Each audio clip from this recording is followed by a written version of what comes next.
Hi, I'm Owen from Rask Australia. Thanks for tuning in to the Rask Network. Before we get into today's show, there are a few things we have to go over. Firstly, what you're about to hear and see is limited to general information only. It's not personal financial advice like you'd get from a financial planner. Also, it's important to remember that past performance is not indicative of future performance. That means that anything that's happened in the past, or we say today, is not necessarily going to reflect what happens in the future. Lastly, please consider that any of the guests or myself are featuring on this program may have a financial interest in some of the products or shares mentioned. That's enough from me. I hope you enjoyed today's program. Owen, what are you going to do when your financial shit hits the fan? Well, Kate, I'm prepared because I have an emergency fund, which is what this episode's all about. Yes. Making sure you have money put aside that when all of that shit stuff in your life starts to happen, maybe you run your car into the side of the road, you need to see a sick family member, you're sick yourself, you're having a divorce, whatever happens, you've got some money so you don't have to go into debt to deal with these financial curveballs, and you don't have to sell some of your investments, which we'll talk about later in this series. Yeah. So this is about not being fragile with your money. So having that big buffer in place that protects you.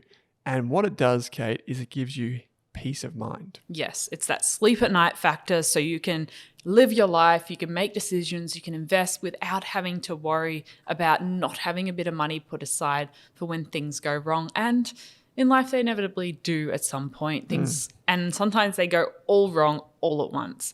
And so having that money put aside, we'll talk about how much you need in this episode, where to put it, how to save up for it, even what to call that bank account. Yeah, and how to actually use it and replenish it, because that emergency fund, it's just like that break glass in case of emergency. You have that money aside, and this is going to stand you in good stead your whole life. Like once you get used to this, you might change it. You might have more or less depending on what your life circumstances, like if you've got kids, it starts to change, but always having this buffer in case of emergency. And I think that if you get this foundation in place, then it makes everything else we talk about, buying a house, investing for the first time, changing careers, going overseas, it just makes everything so much easier. Absolutely. This episode, we're going to talk about what the emergency fund is, where to put it, what to spend it on, what not to spend it on, why it's so important, how we do it, so on and so forth. It's a bit of a quick, concise episode, but we don't let the duration of this episode trick you. This is perhaps the most important part of your budgeting and money strategy of all. So, Kate, first of all, what on earth is the emergency fund? So an emergency fund is that money you put aside in a separate savings account that hopefully isn't linked to your transaction account. You can't touch. I would suggest even labeling it emergency fund. And often it looks like 3 to 6 months of your basic living expenses. So it'd be like mortgage, rent, food, utilities, car, that So if you need about $2,000 to live each month, you might have $6,000 in there, or you might have $12,000 in there. Yep. That sounds like a pretty big number. So I would even just start with, can I put $500 in there or $1,000 in there? Yep. And sometimes you might need to save for 1 to 2 years to get up to this emergency fund amount. You might want to take on some extra work to just get to that point where you've got that money put aside. And if you're in a high risk industry where you're at risk of losing your job, like many people went like through. Like a contractor or hospitality, these types of industries. Or if you do have a family, so there's other people relying on your income as well, or potentially you have family overseas that in an emergency you might have to get quite an expensive plane ticket over there. That would change the amount that you would need. So it's really just coming to terms of what would make you comfortable. What do you think it's hard to estimate what you might need in an emergency, but just thinking, if I couldn't work for 6 months, have I got enough to sort of sustain me for a while? We had some people write into us after we did this a few years ago, and they said, I did lose my job for 6 months and I used my emergency fund, and they weren't nearly as stressed as they otherwise would be. So this money is basically the cheapest form of insurance you'll ever get. Yeah, it's like self-insurance. Yeah, exactly. I think the Barefoot Investor called it Mojo because it gave you confidence to go out and do things. I call it a go bag, just like Jason Bourne, because I'm a fan of like spy movies where he goes away to a Swiss bank account, and he's got his gun, his passport, and all of his money in there. And that's basically, if things go wrong, this is where you go. Yeah. And, in the movie, he couldn't even speak English properly, so he was speaking some German there. This whole thing is about making sure that you have a backup. Yes. And this, you said separate bank account, that's important. Why? Because if you want to keep this money just for emergencies, you should, like when you get fined, if you start using the fire extinguisher when it's not actually a fire or breaking that glass, you don't want to be able to touch this just for a new item. Like a TV. You're not using it to buy the latest Apple iPhone. Yep. Like needing a new phone, well, you can go on Gumtree. That is, I wouldn't say that's an emergency. But if it's a real emergency where you need to book a flight at the last minute, you need to leave a bad situation, that sort of is why you've got that money there. And it really gives you that peace of mind you need. And I mean, the alternative, if you don't have this emergency fund, and I've seen this in my family, I'm sure you have, Owen, and our listeners have seen this, you end up going into tens of thousands of dollars of credit card debt. Yep. You end up taking a personal loan from some dodgy person on the internet. You have to take out a massive car loan. You have to borrow money from friends and family. And none of these things are good situations. These take you back financially. And I mean, in the series, like we've got an episode coming out on debt. Like if you are in these situations, how to get out of it. But we want to make sure you're prepared as much as possible to not get into these situations in the first place. Yep. So this is the reason why we say this is so important is not just for that. It's also when you don't need the emergency fund, right? It's for times when you're investing your money and you're in, say you have $1,000 and you're, I'm going to invest in this thing for the next 5 years. It gives you the confidence to do that. So the reason why we say 3 or 6 months of living expenses, by the way, which is an interesting figure for a lot of people, they're like, why do 3-6 months? Now, ideally it's 6 months, or longer if you have children, if you're in one of these high risk industries, as Kate said. But the reason why we say this, right, is imagine you injure yourself. Now at work, you would be covered by work cover. If you injured yourself playing sports on the weekend, you won't have that cover typically. You will have to rely on your income protection. Don't worry, we'll explain what that means in another episode.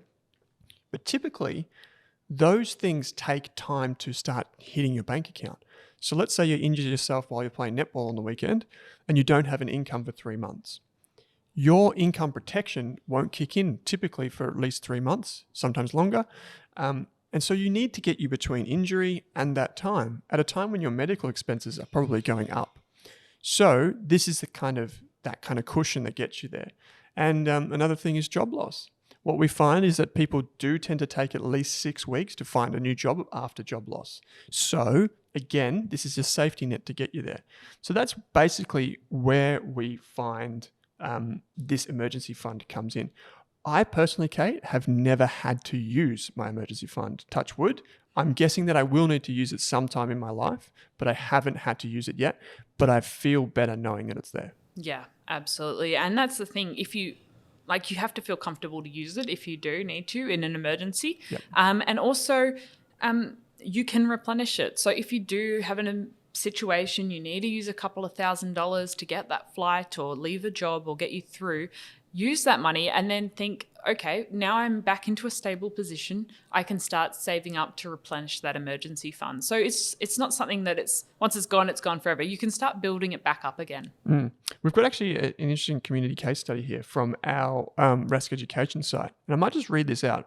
It's from Emma, who says, I was very grateful for my emergency fund when I was out of work for 10 months. I lived in the UK at the time, and my mum and dad died about 9 months earlier. And I struggled every day going to a job I hated during that time, and in the end decided to quit without having a new job lined up, as I wanted to go home for a couple of months and spend some time with my family, which is totally fair. I didn't think I would be out of work for so long, but it was 2010, and London was still struggling with the fallout of the GFC, so it took a long time for me to find my next job. Luckily, I didn't need to move back to Australia, as I wasn't quite ready to leave the UK yet, and my emergency fund kept me going during that period. So this is someone that's even overseas on holiday and they needed their emergency fund. This is a person that, by the sounds of it, didn't need emergency fund to cover their mortgage or maybe it was their rent in this case. But you can see here, this is a really visceral example of why the emergency fund matters. And I mean, of course, she's also in Europe, which is where Jason Bourne was when he went to Switzerland. So we can forget about that. But okay. But it does. It gives you that sense of control over your finances. And even on the ladder to like feeling financially comfortable with yourself and where your finances are heading, having this emergency fund is really that first step. Also sort of on that level of getting out of debt, because it just gives you so much more comfort in doing everything else and making every other financial decision from a position of strength where you actually know you've got that money put aside. You could save that much money, and if anything goes wrong, it's there to help you. Yep. I just want to, before I throw it over to you to tell us how to save up an emergency fund, I want to give a special shout out to people that are in debt. So if you have credit card loans, or if you have an afterpay or a buy now, pay later loan outstanding, what I want to say to you is you may not be able to save cash for your emergency fund straight away, but it's still important that you have one. So what I mean by that is when you set up your emergency fund, you typically put it in a savings account, which pays, let's be honest, bugger all interest. What you can do as an alternative is keep the credit card that offers the lowest interest rate and the lowest fees while you continue to pay down the balances. And so that credit card can be your emergency fund. We don't like it. We want to be honest about that. We do not like this, but it is your best option if you have multiple credit cards. Keep paying those down and those personal loans and all that before you get rid of that one credit card, which you know is the lowest cost, the lowest fee. You can use that as your emergency fund. But if you only have one credit card, that's not an excuse to keep holding on to it for all the rewards points. We want you to get rid of that credit card ASAP. So once you save your money in cash, get rid of all those loans, get rid of them, and say goodbye to them. Cut them up, send us a photo, be proud of it. So that's that. Kate, now you've got your money. Let's imagine fast forward a few months or a few years, depending on your situation. I've got my money. I've got my 5, 10, 20 grand, whatever it is that I've saved up for my emergency fund. Is this just like hallelujah? Can I just go away and take a trip to Europe? No. So this is the money you're only going to be using in the emergency. Damn. So if you want to take a trip to Europe, you're also going to have to save up for that separately. Unfortunately, I don't think you should be spending your emergency fund or using your credit card for a trip to Europe. Bugger. Okay, so there goes that idea. Yes, but it's definitely a first step before investing. We really recommend building that emergency fund first, because you don't want to be forced to sell your investments at a time you don't want to. And we'll definitely be talking about that. And I just think having an emergency fund is so important. It's helped so many of our listeners in the past. And I just think it's a really important concept to talk about early on in this series, because it just gives you so much more control and freedom and choice over everything you do, and it will get you out of many, many sticky situations to come over the rest of your life. Yeah. So, Kate, how do you use an emergency fund, you personally? Well, fortunately as well, I haven't had to use it because when I was made redundant, I did have my travel fund sort of saved up. So I did have some cash aside because like many people, I never got to Europe during 2020. So for me, it's just put aside. It gives me a lot of peace of mind when I'm investing, because I'm investing for a very long time. And just having that money in a separate account, I know it's there. I don't have to touch it. It's secure. I've got 2-factor authentication on that account, so I know if anyone's trying to get in, and it's just there for peace of mind. Okay. Yeah, so for me, my partner and I live on the smell of an oily rag, which is an Australian saying for very low cost. Our only major expense is our mortgage. Literally, that is our only major expense. And the reason that works for us is because it gives us maximum flexibility. So we don't have credit cards. We don't have any buy now, pay later accounts. We don't have any personal loans. We've been through all of that, and we do not want that back in our lives again. So basically what we have is a mortgage, and that's our major expense. Of course, we have gas and electricity, and we have like internet. Occasionally you want to eat. Occasionally, yeah. And you budget for that accordingly. But in terms of the big rocks on the cost side of our personal balance sheet, those are the things that are on there. So what we can do is we know that our mortgage, I think, from the top of my head, is about $2,700, right? We can effectively say if we have, say, $10,000, that's 4 months of mortgage. That's a pretty good buffer. We'd like more than that, but we just have those very basic rules of thumb. And we know that even if something was to go wrong today, we've still got 3-6 months, whatever it is in there at the moment, of that core spending put aside. And that means that then if we get paid this month, I can feel comfortable investing $1,000 of that money because I know that the mortgage, there's like a float there already taking care of that. So that's how we use an emergency fund. I've never had to use it, touch wood.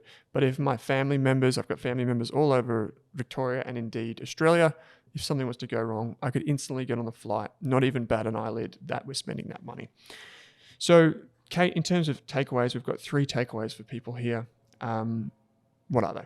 Yeah. So the first one is just keeping in mind that having an emergency fund is really important. We're not just saying that. Talk to friends and family who have been through different situations and say, did you have any savings in place when this situation happened, and see what they did. Maybe they did have an emergency fund, maybe they didn't, and ask to hear about their experiences because you really might need it one day, and you might be very thankful you spent 12 months saving that $5,000 and putting it aside for the future. And then once it's there, it's there. You don't have to keep ticking off that financial goal. It's unless you need to use it and you need to fill it up again, it's there for life. Yep. Then keeping it separate from the rest of your money is really important. I would highly recommend not keeping it linked to your everyday transaction account. Keep it in a separate bank account that makes it a little bit harder to access, so you can't instantly transfer money from it. Mm-hmm. And the final thing is actually using it in an emergency. Sometimes you've got that money put aside, you've looked at it for so long, and it becomes really sort of sometimes emotional because you save so hard for this emergency fund. I could be investing this money, or I could be doing whatever. And then when something actually goes wrong, it feels almost like cruel to take money from that emergency fund. But I think you need to just remind yourself. That's why I find labeling that account really helpful. Emergency fund, go bag, F-off fund, whatever you want. Just so you know you can actually use it in that situation. And if you do have to use it, once you're on stable footing again, get to work refilling it again. Yeah. So, and by the way, we didn't mention why it's called the F-off fund, why some people call it that. And that's because if you are in a situation in your life where you hate your job, you hate whatever it is that you're doing, the situation you're in, you can literally say F off. Yeah. Because you've got the money to walk away and to find a better situation for yourself. So that's what this is all about. And if you do use it, as Kate said, just remember that if you do use, say, $1,000 of your emergency fund, the first priority is not investing. It's not, increasing your wants and needs. It's actually refilling that. So refilling the tank with some gas and putting the emergency fund back on the right footing. So, Kate, 2 action points here. The first one for new investors and for people that are new to the podcast and then haven't got an emergency fund, what do they got to do? Yeah. So after listening to today's podcast, I think it's really important if you just take 5-10 minutes writing down some sort of plan of how much you might want on your emergency fund, how much you currently have, how much you need to save to get to that point, and creating a savings plan that works with your budget, as we mentioned in the prior episode, to get there. And then just creating a separate savings account and labeling it emergency fund or go bag or whatever cool term you want to call it. Yep. Great. And if you've been with us for a while and you do have some money put aside, what I would urge you to do is to run through a few scenarios and ask yourself, do I have enough put aside for X, Y, and Z? Do I have enough for, a loss of job, for an injury, for illness, for a family member going down, for a car breaking down? Do I actually have enough? Take stock of that right now. Also review your insurances, which we'll get to in an upcoming starter pack episode, because you may find that over the last few years, you have become closer to retirement, your expenses have increased because of kids, whatever the situation, you might have a bigger mortgage, just do that review, check in on it, and that's your action point for today. So Kate, some wonderful resources to accompany this episode. People, you can all go straight into the show notes and you'll find the resources that we've put together for you there, including some case studies, which are really valuable, like the one that I read out. So Kate, as always, it's always fun to talk emergency funds. Yeah, I think it's such an important topic, and I will talk about this forever because there's always someone else that needs to hear this and put one into place or even share this message with their friends and family. Yep, indeed there is. So thank you for being with me for this episode, and thank you listeners and viewers for taking part in this episode on emergency funds.